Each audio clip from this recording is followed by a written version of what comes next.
sujeto llevaba una estructura grande en la cabeza, que imitaba perfectamente la forma de un macho cabrío, con dos cuernos negros gruesos, muy alargados que se curvaban hacia atrás.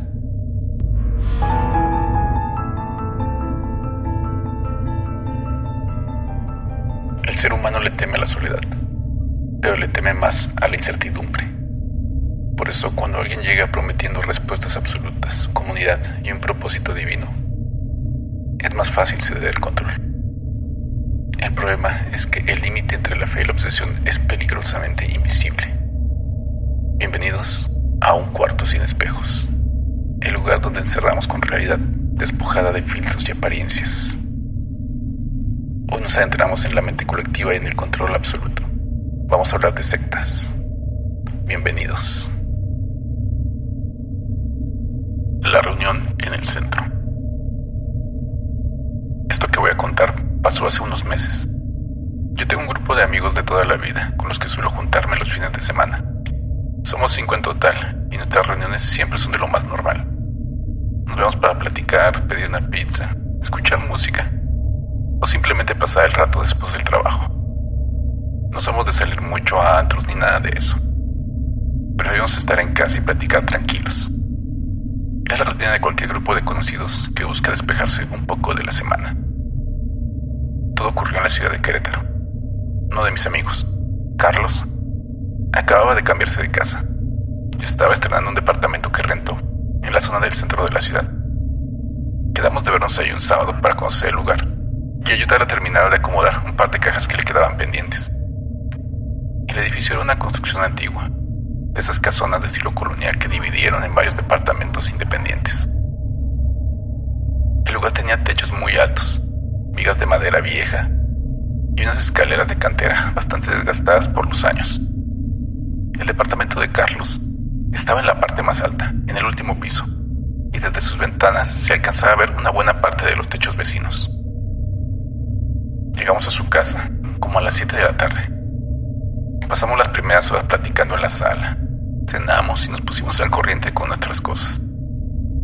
La reunión estuvo muy tranquila y el tiempo se nos fue pasando sin que nos diéramos cuenta. Cuando menos lo esperamos, miré el reloj y vi que ya era la 1 de la mañana. Algunos ya se sentían algo cansados y empezaron a sugerir que era hora de irnos. Pero Carlos nos propuso que subiéramos un momento a la azotea antes de terminar la noche. Nos dijo que desde ahí arriba se apreciaba mucho mejor la arquitectura de los edificios de alrededor y que valía la pena ver el centro a esa hora, que ya no había ruido de coches. Subimos por una escalera metálica de caracol que daba acceso directo al techo. La azotea era un espacio amplio, plano, rodeado de paredes bajas de piedra que servían como protección. Desde ahí, la vista daba directo al patio central de otra casona vecina. Esos patios comunes que tienen las casas coloniales, grandes, con arcos alrededor y un piso de piedra en medio. Al principio, cuando nos asomamos de manera casual, el patio de al lado estaba completamente a oscuras, vacío, tal como se esperaba a esa hora de la madrugada. Nos quedamos parados un rato, platicando en voz baja, para no molestar a los vecinos. Llevábamos unos 10 minutos ahí arriba, cuando notamos algo curioso. En el fondo del patio central, empezó a moverse un resplandor tenue. No era la luz de un foco, ni el reflejo de una lámpara pública, sino un brillo de color naranja que comenzó a parpadear de manera constante. Por pura curiosidad, nos acercamos con cuidado al borde de la pared de la azotea y nos asomamos hacia abajo para ver qué estaba pasando en la propiedad de junto. Lo primero que distinguimos en el suelo del patio fue una serie de velas encendidas. Estaban puestas con mucha precisión, formando un círculo grande en medio del piso de piedra. El resplandor naranja que habíamos visto venía de ahí. El fuego de las llamas se movía despacio y alcanzaba a iluminar la base de los arcos coloniales del edificio vecino. Ninguno de nosotros dijo nada. Simplemente nos quedamos observando la escena, asombrados por lo extraño que resultaba ver ese despliegue en un patio a esa hora de la noche. Segundos después, la situación se volvió más extraña. Desde los pasillos techados que rodeaban el patio, comenzaron a salir figuras humanas de manera ordenada. Conté al menos 12 personas. Todos vestían una túnica larga de color oscuro. Llevaban capuchas anchas que les tapaban por completo el rostro, dejando sus facciones en las sombras. Caminaron con pasos lentos y se colocaron alrededor del círculo de velas, manteniendo una distancia exacta entre cada uno de ellos. Se quedaron completamente inmóviles durante un momento. De repente, el grupo comenzó a emitir unos cantos extraños. No eran canciones comunes ni rezos que yo pudiera identificar. Eran más bien murmullos monótonos, sonidos graves y repetitivos que se coordinaban entre todos los presentes. La acústica del patio hacía el sonido subiera de forma muy clara hasta la azotea donde estábamos nosotros. Nos agachamos un poco más detrás de la barda de piedra para evitar que si alguno de ellos miraba hacia arriba nos fuera a descubrir. Pero mantuvimos la vista fija en el piso de abajo. Mientras los murmullos continuaban, dos de las figuras encapuchadas regresaron al pasillo y salieron de nuevo arrastrando a una mujer. Tenía las manos amarradas y vestía una prenda blanca y sencilla. No parecía estar forcejeando ni intentando zafarse, pero caminaba con dificultad, como si estuviera muy debilitada o bajo el efecto de alguna sustancia. Los dos sujetos la llevaron hasta el centro exacto del círculo de velas y la obligaron a sentarse en el piso de piedra. Los cantos del resto del grupo subieron de volumen en ese mismo instante. Nosotros no sabíamos qué hacer. Nos mirábamos los unos a los otros en silencio, completamente desconcertados por lo que estábamos presenciando. Todo el escenario parecía un ritual sacado de una película, pero estaba ocurriendo de verdad, a unos metros de distancia. Nadie sacó su celular ni intentó hablar. El impacto de la situación nos tenía paralizados, observando minuciosamente cada movimiento de los encapuchados para entender qué era lo que pretendían hacer con la mujer. En ese punto del encuentro, una de las figuras que estaba colocada al frente de la formación avanzó hacia el centro del círculo. Este sujeto era notablemente más alto que todos los demás miembros del grupo. Se paró justo delante de la mujer amarrada y de manera pausada llevó sus manos hacia la parte superior de su túnica y se descubrió la cabeza, echando la capucha hacia atrás.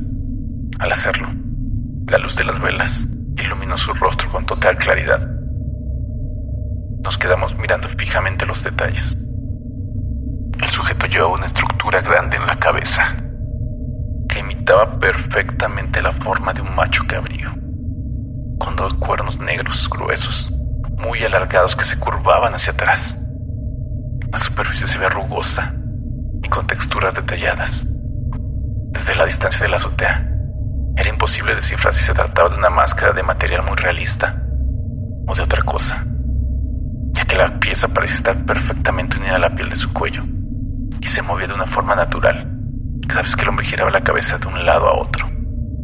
El nivel de detalle era tan minucioso que descolocaba por completo cualquier intento de explicación lógica.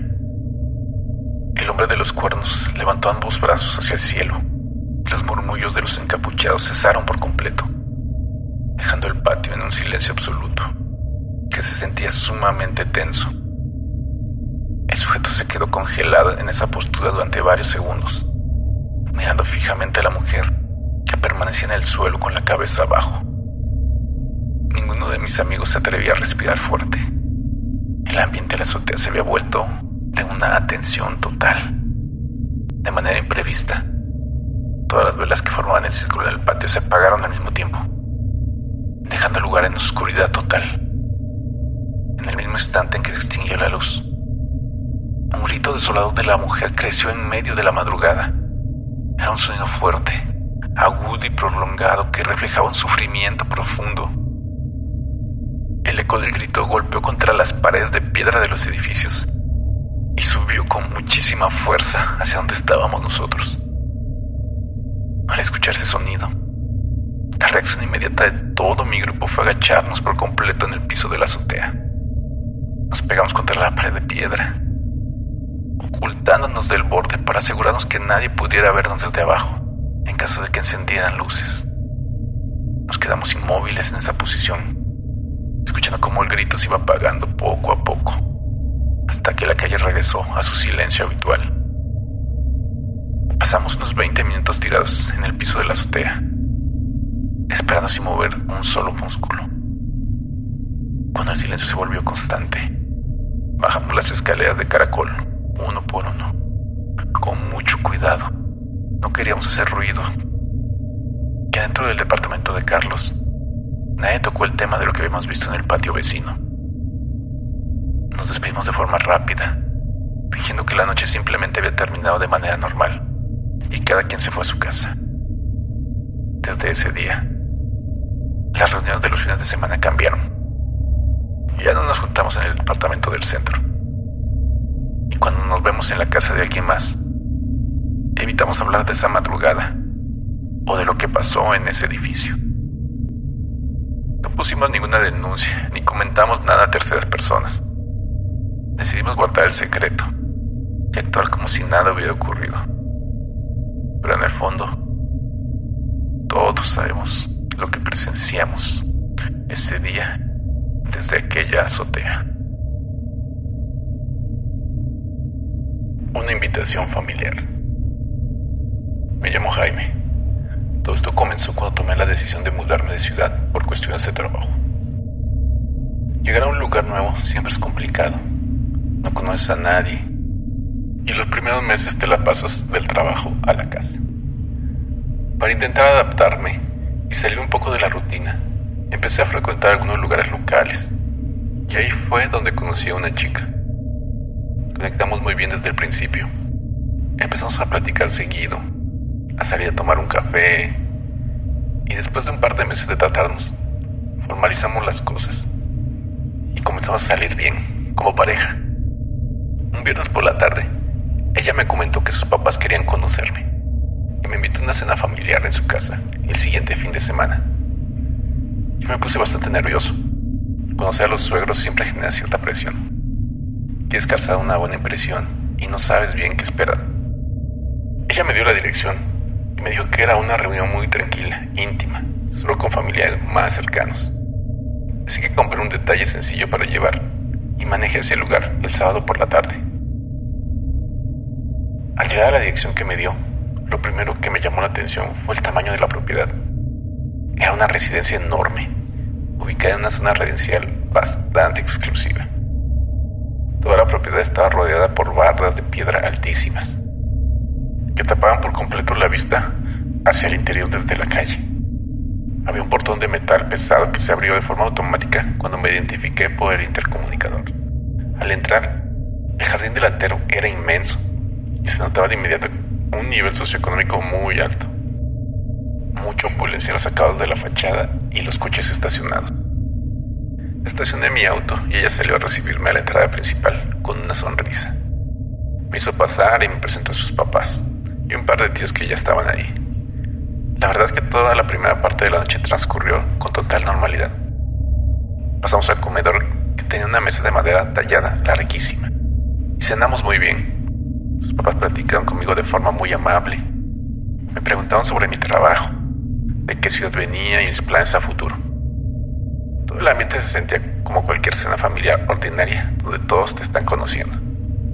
Terminado de cenar, los señores se quedaron en el comedor platicando. Nosotros dos nos pasamos a una estancia continua, que tenía unos sillones grandes, para seguir conversando en privado. Estábamos ahí, sentados, hablando de cómo me sentía en la nueva ciudad, cuando de repente el ambiente cambió de forma drástica. Uno de sus tíos entró a la estancia. Caminó directo hacia ella, ignorándome por completo, y le dijo con un tono de voz muy seco y serio que se preparara, que ya casi era hora. Yo me quedé un poco confundido y le pregunté que a qué se refería, o si tenía planeado salir a algún lado.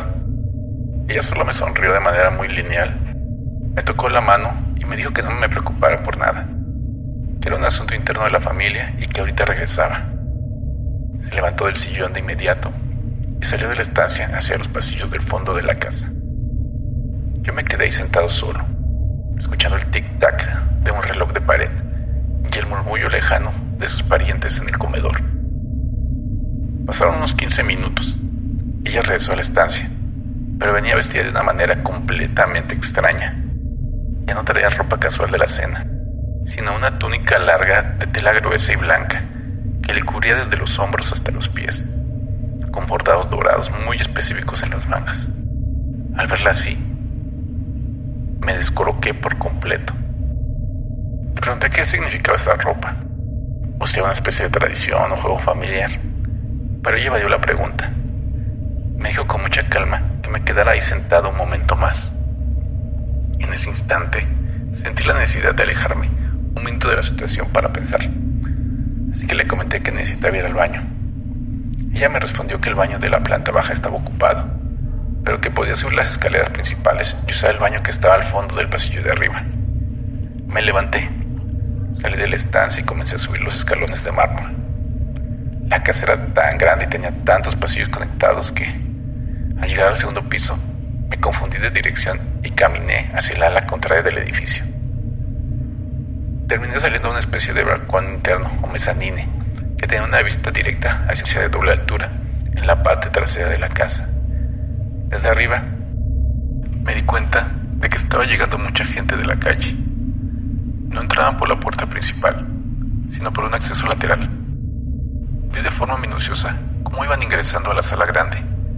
Eran aproximadamente unas 20 personas, y todas venían vestidas exactamente igual.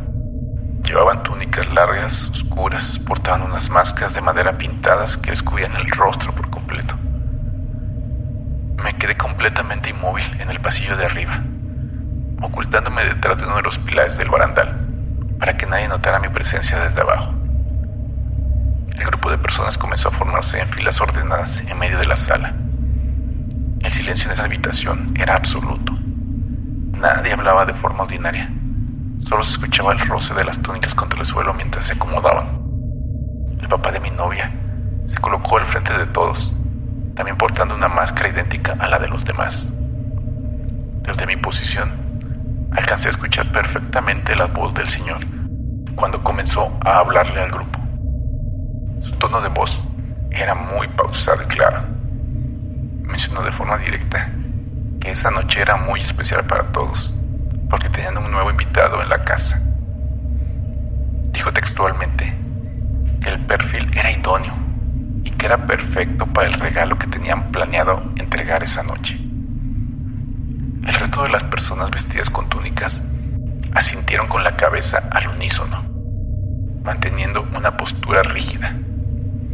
Continué escuchando con atención, conteniendo la respiración para no hacer el menor ruido. El señor siguió dando indicaciones al grupo sobre cómo se llevaría a cabo el proceso una vez que la muchacha lo trajera hacia esa habitación principal. Fue en ese preciso momento cuando todas las piezas se encajaron en mi mente y me di cuenta, con total claridad, de que el invitado del que estaban hablando era yo. La cena, las preguntas sobre mi vida y el haberme dejado solo en la estancia habían sido únicamente para mantenerlo todo bajo control, mientras el resto del grupo llegaba a la propiedad. Un frío me recorrió la espalda, pero mantuve la cabeza fría para planear el movimiento. Sabía que si bajaba por las escaleras principales, me cruzaría directamente con ella o con alguno de los tíos que me habían visto antes. Caminé hacia el fondo del pasillo del segundo piso, buscando otra salida. Encontré una puerta de servicio que daba a unas escaleras de metal exterior, de las que usan para el mantenimiento del techo. Bajé por ahí lo más rápido y silencioso que pude, pisando con cuidado cada escalón para no generar vibraciones. Al llegar al jardín trasero, rodeé la barda alta buscando el camino hacia el estacionamiento de enfrente. Tuve que esconderme detrás de unos arbustos grandes cuando escuché que la puerta lateral de la casa se abría, pero afortunadamente nadie miró en mi dirección. Llegué hasta donde estaba mi auto, saqué las llaves del bolsillo con la mano temblando, quité el seguro y me subí. Encendí el motor sin prender los faros para no llamar la atención y manejé directo al portón de metal. Para mi buena suerte, el sensor de la salida detectó el vehículo y el portón comenzó a abrirse despacio, permitiéndome salir a la calle principal. En cuanto estuve fuera de la propiedad, aceleré a fondo y manejé directo hacia mi departamento sin mirar atrás. Esa misma noche apagué mi teléfono celular y al día siguiente bloqueé su número de todas partes, así como sus cuentas de redes sociales. No regresé a mi trabajo habitual durante un par de días y me dediqué a empacar mis cosas indispensables. No quise poner ninguna denuncia porque no tenía pruebas de nada ilegal y el nivel de influencia de su familia en la zona era evidente. A las 2 semanas de ese evento, pedí mi cambio de residencia definitivo a otra sucursal de la empresa en un estado diferente y dejé la ciudad por completo. Nunca volví a tener ningún tipo de contacto con ella, ni con nadie relacionado a ese entorno. El departamento que rentaba lo entregué a través de la agencia y borré cualquier rastro que pudiera ligarme a esa dirección. Hasta la fecha, cuando recuerdo esa cena, me queda claro que estuve a unos minutos de formar parte de algo muy oscuro dentro de esa casa. Al final, cuando observamos estos rituales de cerca, lo que queda no es fantasía, es la cruda realidad de la naturaleza humana. El verdadero peligro no reside en los símbolos o en las deidades que se invocan, sino en los límites de las personas que deciden romper. Es el terror de ver hasta dónde puede llegar alguien cuando decide apagar por completo su brújula moral en busca de poder o control. ¿Qué opinas sobre el trasfondo de estos actos? Déjame tu perspectiva en los comentarios. Si este video te gustó, apoya el canal con un me gusta y comparte el video. Asegúrate de suscribirte para los próximos episodios. Las puertas de este espacio se abren de nuevo, pero las preguntas se quedan contigo. Esto fue Un Cuarto Sin Espejos. Nos vemos en la próxima historia.